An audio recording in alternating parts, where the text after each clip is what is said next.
ആയെങ്കിൽ മാത്രമേ ഹീറോ ആകുവാൻ സാധിക്കുകയുള്ളൂ. കുരിശിലേക്ക് നോക്കിയാൽ ഹീറോ ആയവനെ കാണുവാൻ നമുക്ക് സാധിക്കും.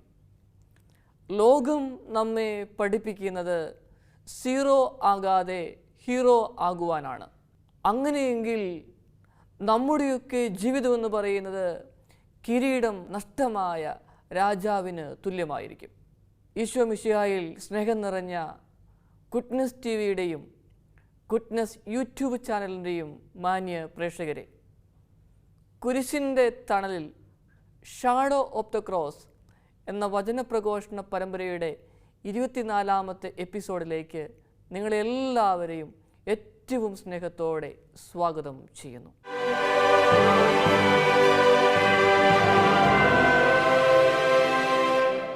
പോളും റോയിയും നല്ല കൂട്ടുകാരാണ്. അവരുടെ കുടുംബങ്ങൾ തമ്മിൽ നല്ല ഇഴയെടുപ്പുള്ള ബന്ധങ്ങളുമുണ്ട്.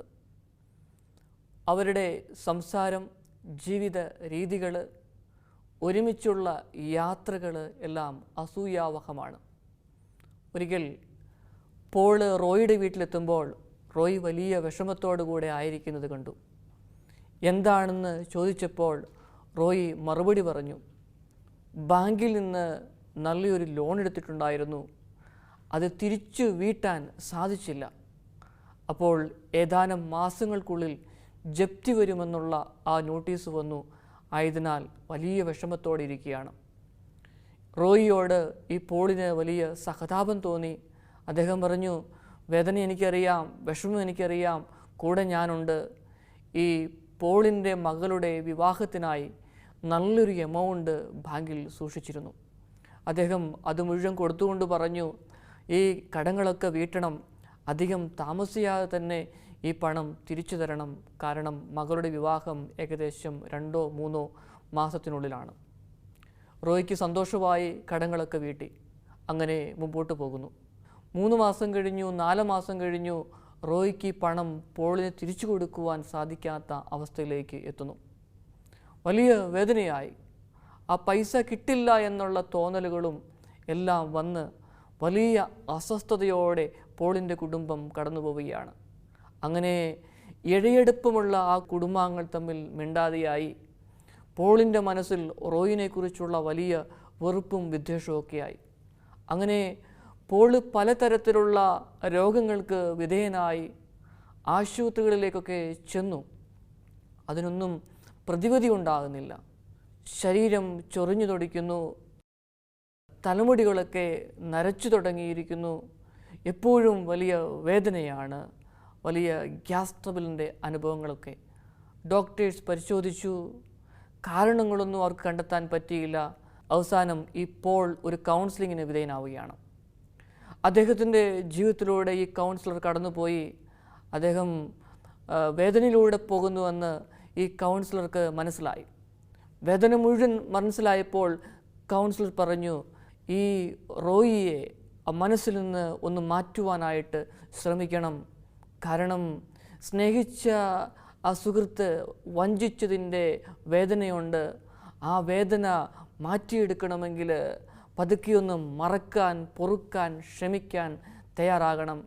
എങ്കിൽ മാത്രമേ ജീവിതത്തിൽ സന്തോഷം അനുഭവിക്കാനായിട്ട് പറ്റുകയുള്ളൂ.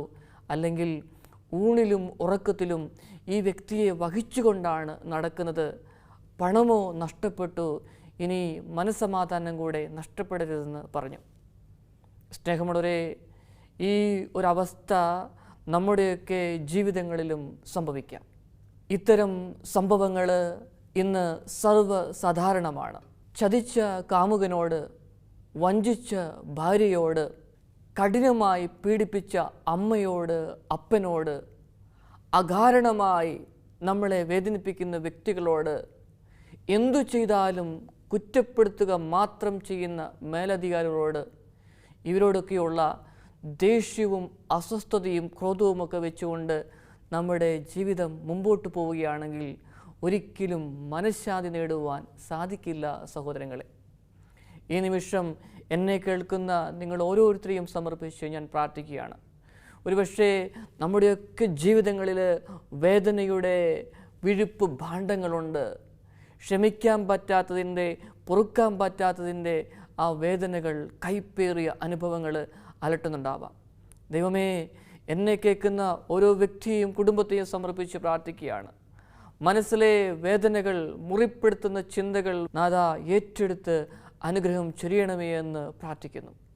Doctor Redford Williams anger kills എന്ന ഗ്രന്ഥത്തിൽ പ്രതിപാദിച്ചിരിക്കുന്നത് ഇപ്രകാരമാണ്: വിരോധവും ദേഷ്യവും മനസ്സിൽ കൊണ്ടു നടക്കുക എന്നത് ദിവസവും ചെറിയ അളവിൽ വിഷം കഴിച്ചുകൊണ്ടിരിക്കുന്നതിന് തുല്യമാണ്. പ്രിയപ്പെട്ടവരെ, നാം നമുക്ക് നൽകുന്ന ഏറ്റവും വലിയ സമ്മാനമെന്ന് പറയുന്നത് ക്ഷമിക്കാൻ കഴിയുക എന്നുള്ളതാണ്. മറ്റുള്ളവരോട് ക്ഷമിക്കുക അത്ര എളുപ്പമല്ല. അതോരോ വ്യക്തികളും അവരേറ്റ മുറിവുകളും ഒക്കെ അതിന് പിന്നിൽ ഉപോത്ബലകമായി നിൽക്കുന്നുണ്ടാവാം. ഇത് വലിയൊരു പ്രക്രിയയാണ്. പ്രിയപ്പെട്ടവരെ, ക്ഷമിച്ചെങ്കിൽ മാത്രമേ മനഃശാന്തി ലഭിക്കുകയുള്ളൂ. അല്ലെങ്കിൽ മനഃശാസ്ത്രജ്ഞന്മാർ പറയുന്നത് പോലെ ആ വ്യക്തിയെയും സംഭവങ്ങളെയുമെല്ലാം ഊണിലും ഉറക്കത്തിലും നമ്മൾ ചുമന്നുകൊണ്ട് നടക്കുകയാണ് ചെയ്യുന്നത്. അങ്ങനെ നടന്നു കഴിയുമ്പോൾ നമ്മിൽ പലരും പെട്ടെന്ന് രോഗികളായി തീരുന്നു. ആ രോഗത്തിന് ശമനം ലഭിക്കാത്ത അവസ്ഥയിലേക്ക് വരുന്നു. മരുന്നുകളൊക്കെ ഉപയോഗിക്കുന്നുണ്ടാവാം. എന്നാൽ ശാശ്വതമായ പരിഹാരം വേണമെങ്കിൽ ആ വേദനിപ്പിക്കുന്ന കൈപ്പേറിയ അനുഭവങ്ങൾ നമ്മുടെ മുമ്പിൽ നിന്ന് അപ്രത്യക്ഷമാകണം. ഇതിന് സഹായിക്കുന്ന ചില കാര്യങ്ങളാണ് പറയുവാൻ പോവുക. ഒന്നാമത്തെ കാര്യം, നമ്മളുടെ വേദനകളെ തിരിച്ചറിയുക. Acknowledge the heart.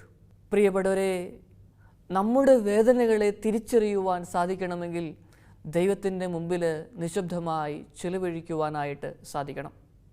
ഒരുപക്ഷേ നമുക്കുണ്ടായ തിക്താനുഭവങ്ങൾ അത് വലുതായിരിക്കാം. മാതാപിതാക്കളെക്കുറിച്ച് ചിന്തിക്കുമ്പോൾ ഒരു വശത്ത് അവരുടെ കഷ്ടപ്പാടും വേദനയുമൊക്കെ ഉണ്ട്, മറുവശത്ത് എനിക്ക് തന്ന സ്വത്തിൻ്റെ ആ ഓഹരിയിൽ അത് കുറഞ്ഞുപോയി, എനിക്ക് വേണ്ടത്ര സ്നേഹവും പരിഗണനയും മൂത്തവർക്ക് കൊടുത്തതുപോലെയോ ഇളയവർക്ക് കൊടുത്തതുപോലെയോ എനിക്ക് കിട്ടിയില്ല, എനിക്ക് അർഹതപ്പെട്ടതൊന്നും കിട്ടിയില്ല എന്ന ചിന്തയോടെ, പ്രതികാര ബുദ്ധിയോടെ ഇപ്പോഴും ജീവിക്കുന്നവരുണ്ടെങ്കിൽ ദൈവത്തിൻ്റെ മുമ്പിൽ കൊടുക്കാം. കൂടാതെ എനിക്ക് എൻ്റെ സ്വപ്നത്തിന്, എൻ്റെ ആഗ്രഹത്തിന് അനുസരിച്ചുള്ള ഒരു ജീവിത പങ്കാളിയല്ല ലഭിച്ചത്. ഈ മക്കളോ ഇത്രമാത്രം ഞാൻ കഷ്ടപ്പെട്ടു, എന്തേ ഇങ്ങനെ മറുതലിക്കുന്നു? ചിലപ്പോഴൊക്കെ കൈ ചൂണ്ടി എൻ്റെ നേരെ വർത്തമാനം പറയുമ്പം ദൈവമേ എനിക്ക് പറ്റുന്നില്ല, വലിയ വേദനയാണ്. പ്രിയപ്പെട്ടവരെ, ഇതുപോലെയുള്ള വേദനയിലൂടെ കടന്നുപോയെന്നുവെന്ന് നമ്മൾ മനസ്സിലാക്കണം. ആ വേദനകളെ സമർപ്പിച്ച് പ്രാർത്ഥിക്കുവാനായിട്ട് സാധിക്കണം. അവിടെ അത്ഭുതം സംഭവിക്കുകയാണ് ചെയ്യുന്നത്. രണ്ടാമത്തെ കാര്യം, സൗഖ്യത്തിനായി പ്രാർത്ഥിക്കുക. Prayer four healing. വിശുദ്ധ മത്തായി അറിയിച്ച സുവിശേഷത്തിൽ 5-ാമത്തെ അധ്യായത്തിലെ 44-ാമത്തെ വചനം പറഞ്ഞു വയ്ക്കുന്നത് ഇപ്രകാരമാണ്: ഞാൻ നിങ്ങളോട് പറയുന്നു, ശത്രുക്കളെ സ്നേഹിക്കുവിൻ, നിങ്ങളെ പീഡിപ്പിക്കുന്നവർക്ക് വേണ്ടി പ്രാർത്ഥിക്കുവിൻ. ഒരുപക്ഷേ പ്രാർത്ഥിക്കുവാനായിരിക്കുന്ന സമയത്ത് ചിലരൊക്കെ പറയാറുണ്ട്, അച്ചോ കുമ്പസാരിക്കാനായിട്ട് പോകും, പള്ളിയിലിരുന്ന് പാപങ്ങളെക്കുറിച്ചൊക്കെ ഇങ്ങനെ പശ്ചാത്തപിക്കുന്ന അവസരങ്ങളിൽ ഈ വേദനിപ്പിച്ച വ്യക്തികളും ആ സംഭവങ്ങളും മനസ്സിലേക്ക് വരികയാണ്. മനസ്സ് അസ്വസ്ഥമാവുകയാണ്. പിന്നെ കുമ്പസാരിക്കാൻ ഒരുങ്ങാൻ പറ്റുന്നില്ല. അങ്ങനെയെങ്കിൽ നമ്മുടെയൊക്കെ മനസ്സിൽ ഈ ചിന്തകൾ ഉണ്ടാകുമ്പോൾ സൗഖ്യത്തിനായി നമ്മൾ പ്രാർത്ഥിക്കണം. അങ്ങനെ വരുന്ന അവസരത്തിൽ വേറൊരു കാര്യം കൂടെ നമ്മൾ ചെയ്യേണ്ടതുണ്ട്. ഒരു വ്യക്തി നമുക്ക് അപ്രിയനായി തീരുന്നത് ഒരു സുപ്രഭാതത്തിലല്ല. അതിനു മുമ്പ് ആ വ്യക്തിയിൽ നിന്ന് നമ്മൾ നന്മകൾ സ്വീകരിച്ചിട്ടുണ്ട്.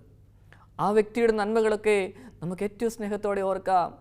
ജീവിതത്തിൽ ഒരുമിച്ച് പ്രവർത്തിച്ചപ്പോൾ കിട്ടിയ സ്നേഹം, വാത്സല്യം, അംഗീകാരം, ആ നന്മകൾ കൊണ്ടൊക്കെ ഒന്ന് മനസ്സ് നിറയ്ക്കുവാനായിട്ട് ശ്രമിക്കാം. അങ്ങനെ പതുക്കെ ആ തിക്താനുഭവങ്ങളെ ദൈവത്തിൻ്റെ കരങ്ങളിൽ കൊടുത്ത് സൗഖ്യത്തിനായി പ്രാർത്ഥിച്ചൊരുങ്ങുവാനായിട്ട് സാധിക്കട്ടെ. മൂന്നാമത്തെ കാര്യം, നെഗറ്റീവ് ചിന്തകളെ ദൈവവചനം കൊണ്ട് നിറയ്ക്കുക. Replace negative thoughts with word of God. വിശുദ്ധ പൗലോസ് അപ്പോസ്തലൻ എഫേസോസുകാർക്ക് എഴുതിയ ലേഖനത്തിലെ 4-ാമത്തെ അധ്യായത്തിലെ 31-32 വചനം പറയുന്നത് ഇപ്രകാരമാണ്: സകല വിദ്വേഷവും ശോഭവും ക്രോധവും അട്ടഹാസവും ദൂഷണങ്ങളും എല്ലാ തിന്മകളോടും കൂടെ ഉപേക്ഷിക്കുവിൻ. ദൈവം ക്രിസ്തു വഴി നമ്മളോട് ക്ഷമിച്ചതുപോലെ നിങ്ങളും പരസ്പരം ക്ഷമിച്ചും കരുണ കാണിച്ചും ജീവിക്കുവിൻ. ഈ നെഗറ്റീവ് ചിന്തകളെ ദൈവത്തിൻ്റെ വചനം കൊണ്ട് നിറയ്ക്കുവാനായിട്ട് സാധിക്കട്ടെ. എനിക്കറിയാം ഒരു സഹോദരന്. ഈ സഹോദരന് 3 ജ്യേഷ്ഠന്മാരുണ്ട്. ഏകദേശം 60 വയസ്സ് പ്രായമെത്തിയ ഈ സഹോദരൻ, അദ്ദേഹത്തിൻ്റെ ജീവിതത്തിൽ എല്ലാ വിധത്തിലുള്ള അസുഖങ്ങളുമുണ്ട്. ഇദ്ദേഹം പലപ്പോഴും ചോദിക്കാറുണ്ട്, എന്തുകൊണ്ടാണ് എനിക്ക് ഇത്രമാത്രം അസുഖം? എൻ്റെ ജ്യേഷ്ഠന്മാർക്കോ കുടുംബത്തിലോ ആർക്കോ ഒന്നും ഇതുപോലെ അസുഖമില്ലല്ലോ എന്ന്. അദ്ദേഹത്തിൻ്റെ ജീവിതത്തിലൂടെ ഒന്ന് പെട്ടെന്ന് കടന്നുപോയി. അങ്ങനെ മനസ്സിലാക്കുവാനായി സാധിച്ചത്, വലിയ ദേഷ്യത്തോടെയാണ് ഇദ്ദേഹം ജീവിക്കുന്നത്. എല്ലാവരോടും പകയും വെറുപ്പും. ആരോടും അദ്ദേഹത്തിന് ക്ഷമിക്കുവാനായിട്ട് സാധിക്കുന്നില്ല. ജീവിതത്തിൽ ഒറ്റപ്പെട്ടു പോയെന്ന ചിന്ത, അപകർഷത ബോധമൊക്കെ ഇദ്ദേഹത്തിലുണ്ട് ധാരാളമായിട്ട്. അങ്ങനെ വന്നു കഴിയുമ്പം പലതരത്തിലുള്ള അസുഖങ്ങളിലൂടെ ഇദ്ദേഹം കടന്നു പോവുകയാണ്. മരുന്ന് കഴിച്ച് മടുത്തു. നമുക്കറിയാം, മരുന്നിനൊക്കെ ഒരു പരിധിയുണ്ട്. പക്ഷേ മനസ്സ് ശാന്തമല്ലെങ്കിൽ, മനസ്സെപ്പോഴും പ്രക്ഷുബ്ധമാണെങ്കിൽ, പ്രിയപ്പെട്ടവരെ, നമ്മുടെ ശരീരം ക്ഷയിച്ചുകൊണ്ടിരിക്കും. എത്രമാത്രം മരുന്ന് ഉപയോഗിച്ചാലും ആ മരുന്ന് ഉപയോഗിക്കുന്നതിനനുസരിച്ച് നമ്മുടെ മനസ്സ് ക്ലിയറായിട്ട് വരത്തില്ല. ജീവിതം ഇങ്ങനെ വലിയ മരവിച്ച അവസ്ഥയിലൂടെ കടന്നു പോകും. അങ്ങനെ വന്നു കഴിഞ്ഞാൽ നമ്മൾക്ക് വെറുതെ ഇരിക്കുന്ന അവസരങ്ങളിൽ നമ്മുടെ പ്രിയപ്പെട്ടവരെക്കുറിച്ചോ നമ്മൾ സ്നേഹിച്ച വ്യക്തികളെക്കുറിച്ചോ ഒക്കെ വേദനയും വിഷമവും ഒക്കെ ഉണ്ടാകുമ്പം, നെഗറ്റീവ് ചിന്തകൾ വന്നു കഴിയുമ്പോൾ വചനം പറഞ്ഞ് പ്രാർത്ഥിക്കുവാനായിട്ട് നമ്മൾ തയ്യാറെടുക്കണം. അല്ലെങ്കിൽ ആ വേദനകൾ നമ്മളെ കീഴ്പ്പെടുത്തുകയേ ചെയ്യുകയുള്ളൂ. 4-ാമത്തെ കാര്യം, ക്ഷമിക്കുവാനുള്ള കൃപയ്ക്ക് വേണ്ടി പ്രാർത്ഥിക്കുക. Prayer for the grace to forgive. ക്ഷമയെക്കുറിച്ച് പറയാനായിട്ട് എളുപ്പമാ, മനഃശാന്തി നമ്മൾ നേടിയെടുക്കണമെന്ന് പറയാൻ എളുപ്പമാണ്. എന്നാൽ ഇതൊരു വലിയൊരു പ്രോസസ്സാണ്. നമുക്കറിയാം, ഒരു പക്ഷേ എരിയുന്ന ചിതയിൽ നിന്ന് എഴുന്നേറ്റ് വരാം. എന്നാൽ അതിനേക്കാളൊക്കെ വലിയ പ്രയാസമുള്ള ഒരു കാര്യമാണ് നമ്മുടെയൊക്കെ മനസ്സിനെ അള്ളിപ്പിടിച്ച ദേഷ്യത്തിൻ്റെ നെഗറ്റീവ് എനർജി മാത്രം പ്രദാനം ചെയ്യുന്ന ചിന്തകളിൽ നിന്ന് എഴുന്നേറ്റ് വരിക എന്നുള്ളത്. പലപ്പോഴും മുറിപ്പെടുത്തിയ വാക്കുകൾ, വേദനിച്ച അവസരങ്ങളൊക്കെ നമ്മുടെയൊക്കെ മുമ്പിൽ ഉണ്ടാവാറുണ്ട്. ആ സമയത്തൊക്കെ ക്ഷമിക്കാനുള്ള കൃപയ്ക്ക് വേണ്ടി പ്രാർത്ഥിക്കുവാനായി സാധിക്കട്ടെ. ഇപ്പോഴത്തെ കാലത്ത് നമുക്കറിയാം, ആരോടെങ്കിലും എന്തെങ്കിലും ഒരു ദേഷ്യമുണ്ടായാൽ, അകലെയുള്ള വ്യക്തിയാണെങ്കിൽ പോലും നമുക്ക് ഫോൺ വിളിക്കാം. നമുക്ക് വായി തോന്നുന്നൊക്കെ ഒരു പക്ഷേ വിളിച്ചു പറയും, പെട്ടെന്ന് ഫോൺ കട്ട് ചെയ്യും. പിന്നീട് ബന്ധമൊന്നുമില്ല, ആ വേദനയും പേറി ജീവിക്കുന്ന വ്യക്തികളുണ്ട്. അതോടൊപ്പം തന്നെ നമുക്കറിയാം, ദേഷ്യം വന്നു കഴിയുമ്പോൾ വാട്സപ്പിൽ വോയിസ് മെസ്സേജ് അയക്കും, വലിയ വേദനിപ്പിക്കുന്ന രീതിയിൽ. 1-2 മിനിറ്റ് നീളുന്ന വാട്സപ്പ് മെസ്സേജ്. ഇനി അപ്പുറത്തെ വ്യക്തിക്ക് ഇത് കിട്ടിക്കഴിയുമ്പം അവനത് കേട്ടു, അവൻ്റെ മനസ്സ് തളർന്നു. പിന്നെ ഇതിനെ ഓർത്ത് ഇങ്ങനെ ചിന്തിച്ച് ജീവിതം മുമ്പോട്ട് പോവുകയാണ് ചെയ്യുന്നത്. 1 മാസം കഴിഞ്ഞു, വീണ്ടും അതൊന്ന് എടുത്ത് കേൾക്കും. അപ്പോൾ അതേ അവസ്ഥയിലൂടെ കടന്നു പോകുന്നു. മാസങ്ങളും വർഷങ്ങളും കഴിഞ്ഞു പോകുമ്പോൾ പോലും ഈ വോയിസ് മെസ്സേജോ ടെക്സ്റ്റ് മെസ്സേജോ ഡിലീറ്റ് ചെയ്യുവാനായിട്ട് തയ്യാറാകുന്നില്ല. ഈ വേദനിപ്പിക്കുന്ന വാക്കുകളെല്ലാം കേട്ടുകൊണ്ട് തന്നെ മുമ്പോട്ട് പോകുന്നു. മറുവശത്ത് ഇത് പറഞ്ഞ വ്യക്തി എന്താണ് പറഞ്ഞതെന്ന് പോലും മറന്നു പോകുന്ന ഒരവസ്ഥയുണ്ടാവാം. സ്നേഹമുള്ളവരെ, അങ്ങനെയെങ്കിൽ നമുക്ക് എവിടെയാണ് തെറ്റിപ്പോയതെന്ന് നമ്മൾ തന്നെ കണ്ടെത്തണം. നമ്മുടെ മനസ്സിൽ ഒരു നവീകരണം വരണം. ക്ഷമിക്കാനുള്ള കൃപയ്ക്ക് വേണ്ടി കണ്ണുനീരോടെ ദൈവത്തോട് പ്രാർത്ഥിക്കുവാനായിട്ട് സാധിക്കണം. നമുക്ക് ഒറ്റയ്ക്ക് സാധിക്കത്തില്ല. ദൈവത്തിൻ്റെ കൃപയുണ്ടെങ്കിൽ മാത്രമേ അങ്ങനെ ചെയ്യുവാനായിട്ട് സാധിക്കുകയുള്ളൂ. പ്രിയപ്പെട്ടവരെ, 5-ാമത്തെ കാര്യം, പ്രതികാരമെന്ന ചിന്തയിൽ നിന്ന് നമ്മൾ അകലണം. Let go of the desire of revenge. വിശുദ്ധ പൗലോസ് അപ്പോസ്തലൻ റോമാക്കാർക്ക് എഴുതിയ ലേഖനത്തിലെ 12-ാമത്തെ അധ്യായത്തിലെ 19-ാമത്തെ വചനം പറയുന്നത് ഇപ്രകാരമാണ്: പ്രിയപ്പെട്ടവരെ, പ്രതികാരം നിങ്ങൾ തന്നെ ചെയ്യാതെ അത് ദൈവത്തിൻ്റെ ക്രോധത്തിന് വിട്ടേക്കുക. പലപ്പോഴും പ്രതികാരം ചെയ്ത വ്യക്തികളോട് പ്രതികാരം ചെയ്യാനുള്ളൊരു പ്രവണത അത് മാനുഷികമാണ്. അങ്ങനെയെങ്കിൽ എൻ്റെ കൂടെ ഒരു ദൈവമുണ്ടല്ലോ, ആ ദൈവം പരിപാലിക്കുമെന്ന ചിന്തയോടെ അത് മുഴുവൻ ദൈവത്തിൻ്റെ കരങ്ങളിലേക്ക് കൊടുക്കുവാൻ സാധിച്ചാൽ നമ്മുടെ മനസ്സ് ശാന്തമായി അവിടെ നന്മകൾ വിരിയും. ആറാമത്തെ കാര്യം, ഈശോയുടെ മാതൃക അനുകരിക്കുക. Imitate Jesus Christ. കുരിശിലെ പ്രാർത്ഥന നമുക്കറിയാം. പിതാവേ, ഇവർ ചെയ്യുന്നത് എന്താണെന്നറിയുന്നില്ല, ഇവരോട് ക്ഷമിക്കണമേ. നമ്മുടെയൊക്കെ ജീവിതങ്ങളിൽ ഇങ്ങനെ പ്രാർത്ഥിക്കുവാൻ സാധിക്കുമോ? ഇവർ ചെയ്യുന്നത് എന്താണെന്ന് അറിയുന്നില്ല. നമുക്കറിയാം, ഓരോ വ്യക്തിയും അവൻ വളർന്ന ജീവിത സാഹചര്യം, കുടുംബ പശ്ചാത്തലം, വിദ്യാഭ്യാസം, സംസ്കാരം ഇവയെല്ലാമുണ്ട്. അതനുസരിച്ചാണ് അവർ നമ്മളോട് പെരുമാറുന്നത്. എൻ്റെ ശരി അവൻ്റെ ശരിയാകണമെന്ന് നിർബന്ധമില്ല. ഞാൻ തെറ്റെന്ന് വിചാരിക്കുന്നത് അവന് അവൾക്ക് തെറ്റാകണമെന്ന് നിർബന്ധമില്ല. ഇവിടെ വലിയൊരു കൺഫ്യൂഷനാണ്. അങ്ങനെ വന്നാൽ പ്രിയപ്പെട്ടവരെ, നമുക്കറിയാം ഈശോ പ്രാർത്ഥിച്ചില്ലേ, ഇതുപോലെ പ്രാർത്ഥിക്കുവാനായിട്ട് സാധിക്കട്ടെ. കാരണം മറ്റുള്ളവരുടെ മനസ്സ് അതെന്താണെന്ന് നമുക്കറിയുവാനായിട്ട് അറിയില്ല. എത്രമാത്രം അടുത്ത് ഇടപഴകിയാലും അവരുടെ മനസ്സ് മനസ്സിലാക്കാൻ പറ്റില്ല സഹോദരങ്ങളെ. അങ്ങനെയെങ്കിൽ മനസ്സിന് ശാന്തി ലഭിക്കണമോ? നമ്മൾ ദൈവത്തിന് കൊടുക്കുക. ജീവിതത്തിൽ വിജയം വരിക്കണോ? ജീവിതത്തിൽ സന്തോഷത്തോടെ ജീവിക്കാൻ സാധിക്കണോ? അങ്ങനെയെങ്കിൽ ദൈവമേ, ഇവർ ചെയ്യുന്നത് എന്താണെന്ന് അറിയുന്നില്ല, സമർപ്പിക്കുന്നു. അതോടൊപ്പം തന്നെ ചിന്തിക്കുക, ഒരു ദിവസം അവൻ അല്ലെങ്കിൽ അവൾ എന്നെ മനസ്സിലാക്കും, എന്നെ സ്നേഹിക്കും. അങ്ങനെ നഷ്ടപ്പെട്ടു പോയ ബന്ധങ്ങളൊക്കെ വീണ്ടെടുക്കുവാൻ സാധിക്കുമെന്ന ഒരു വലിയ ബോധ്യങ്ങളിലേക്ക് കടന്നു വരാം. പ്രിയപ്പെട്ടവരെ, മാപ്പ് നൽകുന്നതിൻ്റെ ഫലമായി പലതരത്തിലുള്ള മാനസിക സംഘർഷങ്ങളും രോഗങ്ങളും കുറഞ്ഞു വരുന്നതായിട്ട് പഠനങ്ങൾ പ്രതിപാദിച്ചിട്ടുണ്ട്. ഏഴാമത്തെ കാര്യം, കൂദാശകളിലൂടെ ദൈവാനുഗ്രഹം പ്രാപിക്കുക. Seeking healing through the sacrament. നമ്മുടെയൊക്കെ ജീവിതങ്ങളിൽ ആരോടും പറയാൻ പറ്റാത്ത വേദനകളും ദുഃഖങ്ങളും നൊമ്പരങ്ങളുമൊക്കെയുണ്ട്. ഈ അവസരങ്ങളിൽ പല വ്യക്തികളും ചെയ്യുന്ന കാര്യമുണ്ട്. വിശുദ്ധ കുർബാന എഴുന്നള്ളിച്ച് വെക്കുന്ന പള്ളികളിലേക്ക് പോകും, ആരാധനയുടെ മുമ്പിലിരിക്കും. അങ്ങനെ ഒരു കൂട്ടുകാരിയോട് വേദന വന്നു കഴിയുമ്പോൾ തുറന്നു പറയുന്നത് പോലെ അപ്പത്തിൻ്റെ രൂപത്തിൽ സന്നിഹിതനായിരിക്കുന്ന ജീവിക്കുന്ന നാഥൻ്റെ മുമ്പിലേക്ക് കണ്ണുനീരോടെ എല്ലാ വേദനകളും സമർപ്പിച്ച് പറഞ്ഞ് പ്രാർത്ഥിക്കുന്നവരെ എനിക്കറിയാം. സ്നേഹമുള്ളവരെ, ഒരുപക്ഷേ ആ വേദനയും ദുഃഖമൊക്കെ അവിടെ അതേപടി കടക്കുകയായിരിക്കാം. പക്ഷേ അവിടെ നിന്ന് ഇറങ്ങി വന്നു കഴിയുമ്പം ഈ വ്യക്തിയിൽ വലിയൊരു മാറ്റമാണ്, വലിയൊരു ഗ്രേസാണ് കാണുവാനായിട്ട് സാധിക്കുക. ഈ വ്യക്തിക്ക് ആ സാഹചര്യങ്ങൾ വീണ്ടും അവിടെ അവശേഷിക്കുകയാണെങ്കിൽ തന്നെ അതിനോട് സമരസപ്പെട്ട് ജീവിക്കുവാനായിട്ട് സാധിക്കും. ഇതുപോലെ വേദനയിലൂടെ കടന്നു പോകുന്നവർക്ക് ആ കുംഭസാരമെന്ന് പറയുന്ന കൂദാശയിൽ ലഭിച്ച കൃപാവരം, ദൈവത്തിൻ്റെ മുമ്പിലിരുന്ന് കിട്ടിയ കൃപാവരം, അവയെല്ലാം കൊടുക്കുവാനായിട്ട് സാധിക്കും. ചിന്തിക്കണം, പ്രാർത്ഥിക്കണം. ദൈവം വേദനകൾ ഏറ്റെടുക്കുന്നവനാണ്. അപേക്ഷിച്ചാൽ ഉപേക്ഷിക്കാത്ത ഒരു ദൈവമാണ് നമ്മുടെ കൂടെയുള്ളത്. അതോടൊപ്പം തന്നെ നമ്മളൊക്കെ കുമ്പസാരിക്കുന്നവരാണ്. ആ കുമ്പസാരിക്കാൻ പോകുന്ന അവസരങ്ങളിൽ ആരോടെങ്കിലും നമുക്ക് ക്ഷമിക്കാനായിട്ട് പറ്റുന്നില്ല എങ്കിൽ ആത്മാർത്ഥമായിട്ട് പ്രാർത്ഥിക്കണം. ദൈവമേ, എൻ്റെ മനസ്സിൽ എപ്പോഴും വേദനിപ്പിക്കുന്ന വ്യക്തികളും സംഭവങ്ങളും ഇവ എൻ്റെ സന്തോഷം നശിപ്പിക്കുകയുള്ളൂ. ആയതിനാൽ എനിക്കൊന്ന് എൻ്റെ മനസ്സിനെ ഒന്ന് ബലപ്പെടുത്തണം, ആരോഗ്യത്തോടെ സന്തോഷത്തോടെ ജീവിക്കണം. പ്രിയപ്പെട്ടവരെ, സമ്പത്ത് നമുക്ക് എങ്ങനെയും ഉണ്ടാക്കാം. എന്നാൽ നഷ്ടപ്പെട്ടു പോയ മനസ്സമാധാനം വീണ്ടെടുക്കണമെങ്കിൽ നമുക്ക് നമ്മളോട് തന്നെ ക്ഷമിക്കുവാനായിട്ട് സാധിക്കണം. നമ്മുടെ പ്രിയപ്പെട്ടവരോട് ക്ഷമിക്കുവാനായിട്ട് സാധിക്കണം. അതിനുള്ള കൃപയ്ക്ക് വേണ്ടിയിട്ട് കൂദാശ പരിക്രമങ്ങളിൽ പങ്കുചേർന്നുകൊണ്ട് നമ്മുടെ ജീവിതത്തെ ബലപ്പെടുത്താം.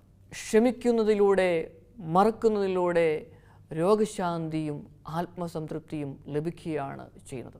തെറ്റ് ചെയ്യുക എന്നത് മാനുഷികമാണ്, ക്ഷമിക്കുക എന്നത് ദൈവികമാണ്. പ്രിയപ്പെട്ടവരെ, ഈശോ കുരിശിൽ കിടന്നുകൊണ്ട് ശത്രുക്കൾക്ക് വേണ്ടി പ്രാർത്ഥിച്ചു. അവിടെ ജീവിതത്തിൽ മാനുഷിക ദൃഷ്ടിയിൽ വട്ടപൂജ്യമായി മാറി തമ്പുരാൻ. എന്നാൽ ദൈവത്തിൻ്റെ കരങ്ങളിലേക്ക് എല്ലാം കൊടുത്തു കഴിഞ്ഞപ്പോൾ ഹീറോ ആയി മാറുന്ന സ്ഥിതിവിശേഷങ്ങളിലേക്ക് വരുന്നു. നമുക്കറിയാം, താണ നിലത്തെ നീരോടു അവിടെ ദൈവം തുണ ചെയ്യൂ. അങ്ങനെയെങ്കിൽ നമ്മുടെ ജീവിതങ്ങളെ ഈശോയുടെ കരങ്ങളിലേക്ക് സമർപ്പിച്ച് പ്രാർത്ഥിക്കാം. എന്നെ കേൾക്കുന്ന നിങ്ങളെല്ലാവരെയും സമർപ്പിച്ച് പ്രാർത്ഥിക്കുകയാണ്. ദൈവമേ, ഞങ്ങളുടെയൊക്കെ ജീവിതങ്ങളിലെ നന്മകളെ ഓർത്ത് നന്ദി പറയുന്നു. എന്നെ കേൾക്കുന്ന ആർക്കെങ്കിലും ക്ഷമിക്കാൻ സാധിക്കാത്ത അവസരങ്ങളുണ്ടെങ്കിൽ, വലിയ വേദനയും വിഷമവും കൊണ്ട് ജീവിതം മുമ്പോട്ട് പോവുകയാണെങ്കിൽ, അതാ അങ്ങ് ഇടപെടണമേ, മനഃശാന്തി കൊടുക്കണമേ. ക്ഷമിക്കാൻ സാധിക്കാത്തതിൻ്റെ പേരിൽ വലിയ രോഗത്തിന് അടിമകളായി മാറിയവരെ അങ്ങ് അനുഗ്രഹിക്കണമേ. അതാ അങ്ങയുടെ കൃപാവരം ഞങ്ങളിലേക്ക് ചൊരിയണമേ. പിതാവിൻ്റെയും പുത്രൻ്റെയും പരിശുദ്ധാത്മാവിൻ്റെയും നാമത്തിൽ ആമേൻ.